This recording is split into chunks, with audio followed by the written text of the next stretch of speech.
तो इस लेक्चर के अंदर हम लोग सीखेंगे कि कस्टम ऑडियंस क्या होती है, कस्टम ऑडियंस को कैसे क्रिएट किया जाता है, कस्टम ऑडियंसेस होता क्या है। ये कंप्लीट हम इस लेक्चर के अंदर सीखेंगे क्योंकि लास्ट लेक्चर में मैंने आपको बताया था हम एड सेट लेवल पे थे और आपको कंप्लीट मैंने बताया था कि ऑडियंसेस क्या होती हैं और हम अब डिटेल में बात करते हैं कि कस्टम ऑडियंस क्या है। अगले लेक्चर में मैं आपको बताऊंगा कि लुक अलाइक ऑडियंस क्या होती है, लेकिन अभी के लिए हम ये बात करते हैं कि कस्टम ऑडियंस क्या होती है। कस्टम ऑडियंस ऐसी होती है कि आपने कोई एड्स आप प्रमोट कर रहे हैं, अगर आप कोई ऐड चला रहे हैं फेसबुक के ऊपर, आपने ऐड अपना रन किया हुआ है, तो जो अब उसके ऊपर एक्शन लिए जा रहे हैं, जैसे फेसबुक के ऊपर आपने ऐड चलाया है, उस पोस्ट जो आपका ऐड का पोस्ट है, ऐड की जो पोस्ट है उसके ऊपर जो लोग लाइक कर रहे हैं या जिन लोगों को वो ऐड नजर आ रहा है ना, उनकी एक आप अलग से ऑडियंस बना सकती हैं कि ये लोग जो मेरा ऐड देखते जा रहे हैं वो एक अलग ऑडियंस के अंदर आ जाते हैं। हम इसको थोड़ा सा डीपली चल के देखते हैं।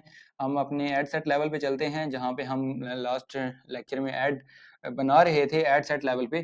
तो यहाँ पे आप देखें तो लोकेशन हमने डिसाइड की थी, जेंडर हमने देखा था, डिटेल टारगेटिंग के ऊपर कंप्लीट वो है लेक्चर, आप वो देख लें। अभी कस्टम ऑडियंस की बात करें तो कस्टम ऑडियंस यहाँ पे है, क्रिएट न्यू पे क्लिक करें तो आप यहाँ पे नीचे देख सकते हैं reach people who have already interacting with your add your business. ये ऑडियंसेस वो होंगी जो ऑलरेडी हमारे बिजनेस के साथ इंटरेक्ट हो चुकी हैं, हम उनको दोबारा से अपना ऐड दिखा सकते हैं, रीटारगेटिंग कर सकते हैं। तो उसके लिए हम कस्टम ऑडियंसेस बना सकते हैं। एक तो ऑडियंस हमने यहाँ पे क्रिएट की है ना, क्रिएट न्यू ऑडियंस हमने क्रिएट की है कि ऐसे बंदे जो पाकिस्तान के अंदर रहते हैं, जिनकी एज ये है, जिनका जेंडर ये है और जो इस चीज के अंदर इंटरेस्ट अपना रखते हैं, हमने उनको अपना ऐड दिखाना है। एक तो ऑडियंस होती है ये। लेकिन कस्टम ऑडियंस में हम ये बना सकते हैं कि जो लोग ऑलरेडी मेरी वेबसाइट पे आए हैं, मैं उनको दोबारा अपना ऐड दिखाना चाहता हूँ या मैं नहीं चाहता कि उनको मेरा ऐड दोबारा नजर आए, तो आप वो भी ऑडियंस यहाँ पे बना सकते हैं। उसके लिए क्या करना है, आपने क्रिएट न्यू पे क्लिक करना है, कस्टम ऑडियंस पे जाना है, क्लिक करना है। जैसे ही क्लिक करेंगे तो आपके सामने एक पॉपअप विंडो आ जाएगी। तो यहाँ पे आप डिसाइड कर सकते हैं connect with people who have already shown an interest in your business और प्रोडक्ट। तो उसके लिए जो सोर्सेज हमारे पास मौजूद हैं वो वेबसाइट है, वो ऐप एक्टिविटी है, वो कस्टमर लिस्ट है, वो ऑफलाइन एक्टिविटी है। इसके अलावा मेटा सोर्सेज जो है वो फेसबुक के पास जो हमारे मौजूद है, वो वीडियो है, जो हमारी ऐड चल रही थी जहाँ हमारा जो फेसबुक पेज के ऊपर जो कंटेंट है, जो वीडियो है, उस वीडियो को इन लोगों ने देखा है, हम वो डिसाइड कर सकते हैं। और यहाँ पे लीड फॉर्म है, जो लोगों ने हमारा फॉर्म के ऊपर आकर सबमिट किया था फॉर्म, उनको हमारा ऐड दोबारा देखना चाहिए या हम उनको नहीं दिखाना चाहते, तो वो आप यहाँ से डिसाइड कर सकते हैं। इसी तरह इंस्टाग्राम अकाउंट है, तो हमारे इंस्टाग्राम अकाउंट के ऊपर जो लोग गए हैं, जिन्होंने हमें फॉलो किया हुआ है, आप वो यहाँ से बता सकते हैं।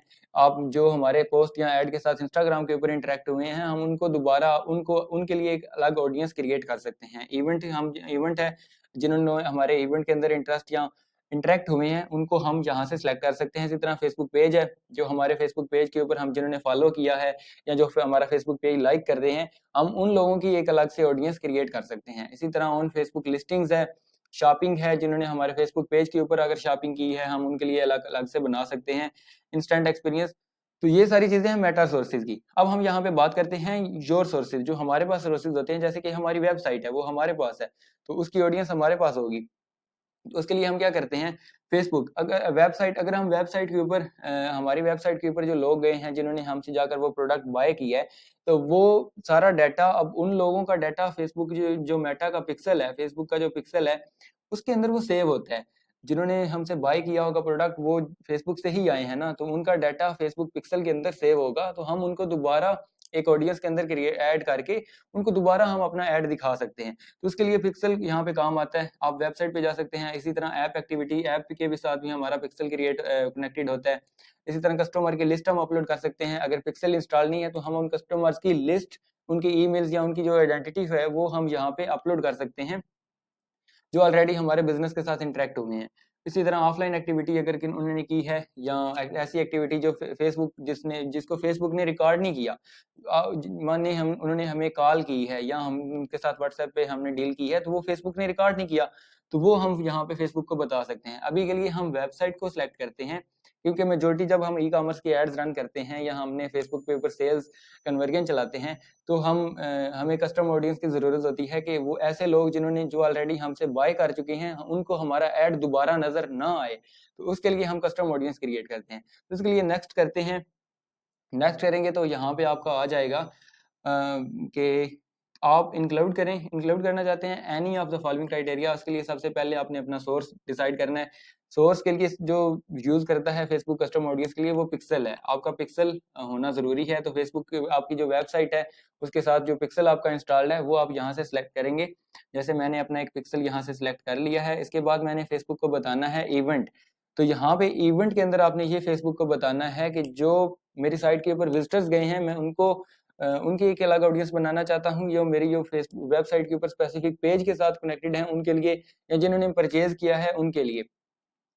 तो वो आप यहाँ से सिलेक्ट कर सकते हैं। इसी तरह आप रिटेंशन दे सकते हैं कि जिन्होंने लास्ट 30 डेज के अंदर मेरी वेबसाइट पे जाकर मेरी वेबसाइट पे विजिट किया है, मेरी वेबसाइट के ऊपर गए हैं, उन लोगों की एक अलग ऑडियंस बना सकता हूँ। जो 180 दिन या 6 महीनों के अंदर मेरी वेबसाइट के ऊपर गए हैं उनके लिए मैं एक अलग ऑडियंस यहाँ से क्रिएट कर सकता हूँ।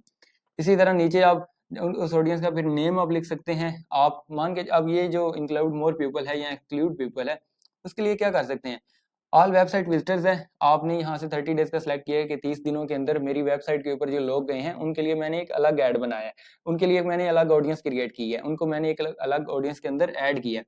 लेकिन उसमें से ऐसे बंदे जिन्होंने प्रोडक्ट बाय किया है, मेरी साइट पे गए हैं प्रोडक्ट बाय किया है, उनको मैं निकालना चाहता हूँ। और जिन्होंने प्रोडक्ट बाय नहीं किया उनको मैं रखना चाहता हूँ। तो उसके लिए आप यहाँ से एक्सक्लूड करेंगे। तो आप यहाँ से सोर्स सेलेक्ट करने के बाद आप यहाँ से सिलेक्ट कर सकते हैं कि जिन्होंने परचेज किया है उनको निकालने के बाद आप ये उनको एक्सक्लूड कर सकते हैं।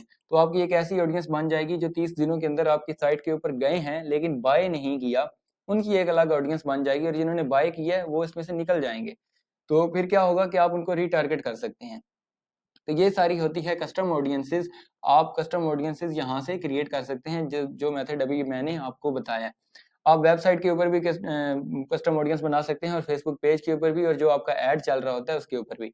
नेक्स्ट लेक्चर में हम देखते हैं कि लुक अलाइक ऑडियंस क्या होता है। उसके अंदर आपको डिटेल में बताता हूँ कि लुक अलाइक ऑडियंसेस क्या होती हैं, उनको कैसे इस्तेमाल किया जाता है और उनका क्या यूज होता है। Thank you for watching. Next video में मिलते हैं।